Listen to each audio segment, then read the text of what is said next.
Assalamu alaikum, and welcome to another episode of the Chocolate Sheikh. Inshallah, today I'd like to talk about the subject, we reap what we sow.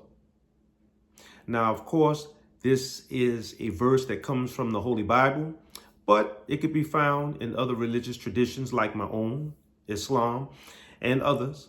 Basically, in the secular societies, we say it like this: what goes around comes around. It all means the same thing. Okay?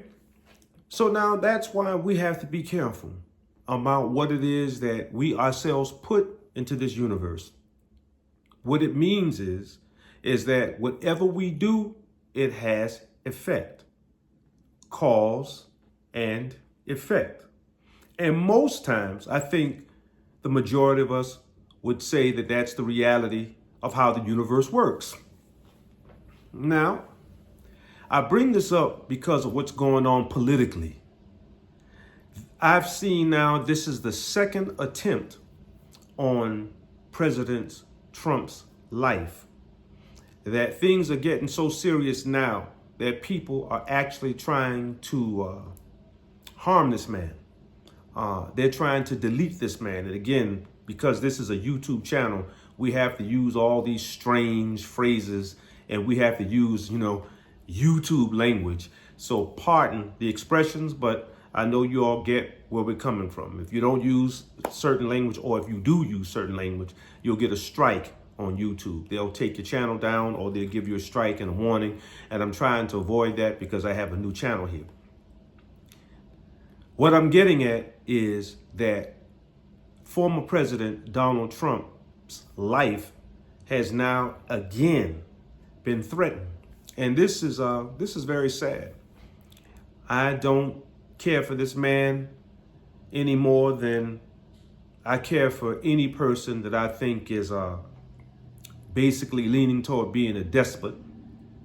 I don't agree at all with his politics. I don't believe that rich white men should run the world. I don't believe, I do believe, I should say, that he's been a con man almost in every aspect of his life. But I'll tell you what I also believe about former President Donald Trump. I believe that he's sincere about wanting the best for himself and wanting the best for his country. I believe that. I've looked at this man.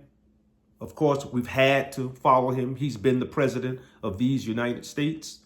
And I would be the last person in the world to say that the man has no love for his country. I think he has love for his country. And the way that he understands the world, right, as a rich billionaire white man who've had all of the privileges that the world could dole out to someone. He has an understanding of the way things should be and the way things are. And he's doing his best, his level best, as he understands it, to do right by his country. I believe that.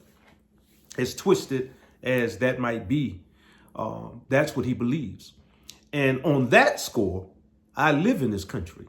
So if a person's actually trying to do something good for the country, it may be good for me depending on what it is, whatever extractions I can get from that particular mindset, right? Whatever it is that he's having to offer, what is it that I can extract from it? So, of course, I've talked about on this channel how I'm basically, as far as this country is concerned, a leftist when it comes to politics. So I would be at odds with Mr. Trump's politics. However, his intentions and whatever else that we can get from his intentions that would be positive, of course, I would say, yeah, I support people's positive intentions if what they produce is going to be something that all of us can benefit from, even when I disagree with their politics. With that said, I don't think that it's wise to try to delete your political opponents. I don't think it's wise to try to delete people that we disagree with. When you go down that rabbit hole, where does it end? And at what place or what places can we say that we disagree with one another?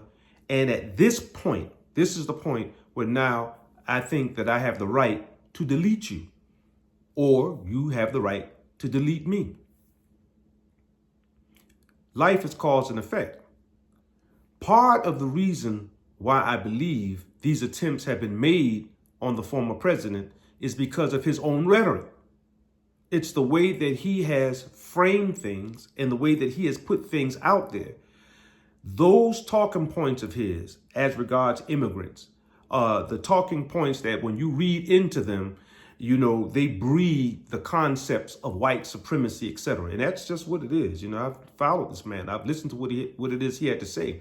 And I'm comfortable saying that a lot of what he's saying and what he believes rest on white supremacy and the way that white supremacists, or the way that people, white folks, people of European descent, how it is that they view the world. They have this right of being on top, that they have this sense that they are special, that they're better than. And because of these talking points and because of some of the things he said in the past, people have been killed. Remember those 50 plus Muslims in New Zealand who were wiped out as they were making their prayers, their Friday prayers, because a white supremacist man walked in there saying that he followed Trump, saying that he listened to former President Trump, and it was based on those things that he killed those 50 plus Muslims in that mosque. I remember that, if you don't, because I'm Muslim. Remember the young white boy who walked into a black church and he killed all of those church members? I believe it was about 9 people. Again, this is when the back and forth was going on between former President Trump and former President Obama. And this young white boy, again, referred to these white supremacist talking points that have been put out by not only former President Trump, but others. See, people move on these things. And I'm not saying that it's wholly anyone's fault, but the people who committed those acts, because these people have their own motivations. They might not be the healthiest people mentally, etc. But at the end of the day, if you put these things out into the universe from your own mouth, then you have to expect that people will move on these things, especially if you're viewed as someone who's powerful, if you're viewed as someone in authority, someone who's looked up to as a guide or a teacher or a leader. So when you do this, of course, now you put yourself in a situation where people will come at you. The people who are not necessarily agreeing with your political position, or they're not agreeing with your white supremacist position socially, etc. Then, of course, now these people are viewing you as an enemy, and they will get at you. Now, I brought this up today because I'm super uncomfortable with what I think that I perceive in our society, and that is us getting used to and getting comfortable with people wanting to delete you because you don't agree with their politics, or I have a disagreement with you, so that gives me a license to want to harm you. I believe that second attempt on President Trump's life, I don't believe it's getting enough attention. In fact, when I cut the television on this morning, I heard nothing of it. Not a thing. Nobody's talking about it. And this was only a couple of days ago. And I think that's very scary, because when I cut the news on, I'm expecting they'll give us a little more detail about the person who did this, a little more detail about exactly what went on, people digging deeper to see if there's any conspiracy around this. And I'm just not seeing it.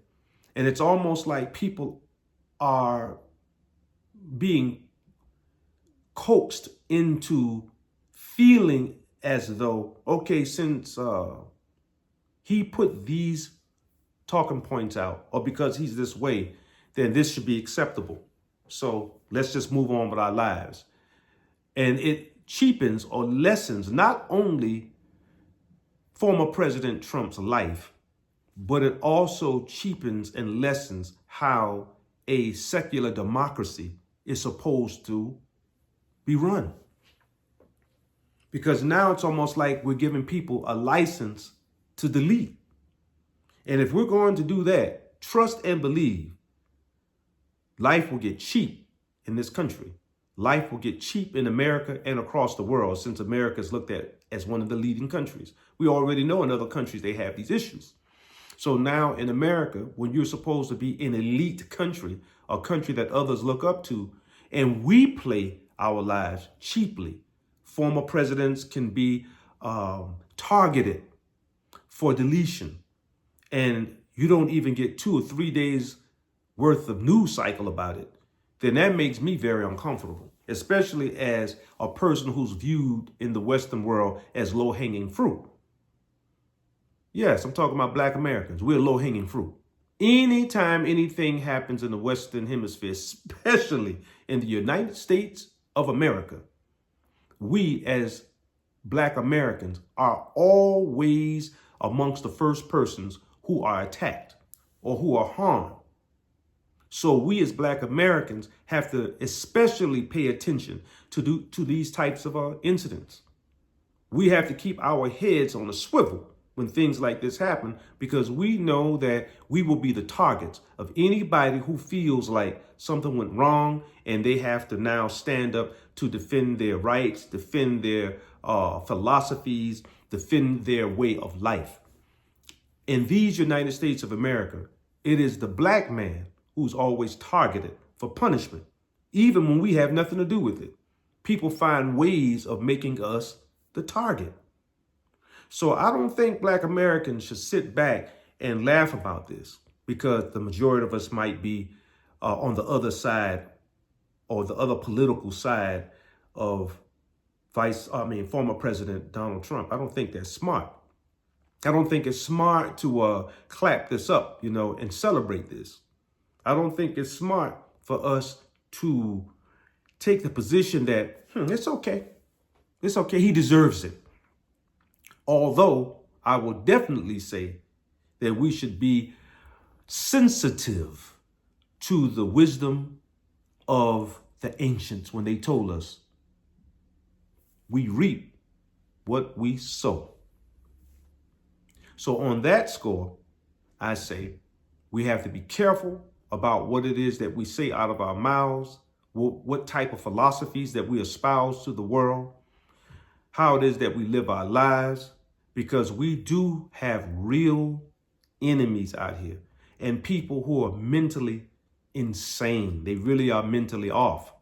And the only way they know how to deal with opponents is to try to delete them.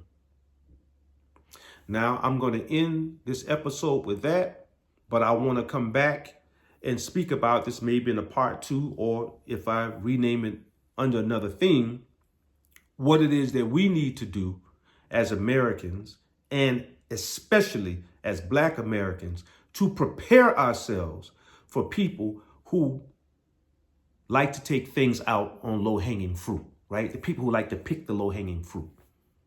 So there are things that we need to do as Black Americans to protect ourselves and defend ourselves. So inshallah, God willing, we'll speak about that in another episode. I pray all is well. If you like this message, please do me a favor and like it. And if you have not already, please subscribe to my channel. Y'all take care out there. Peace.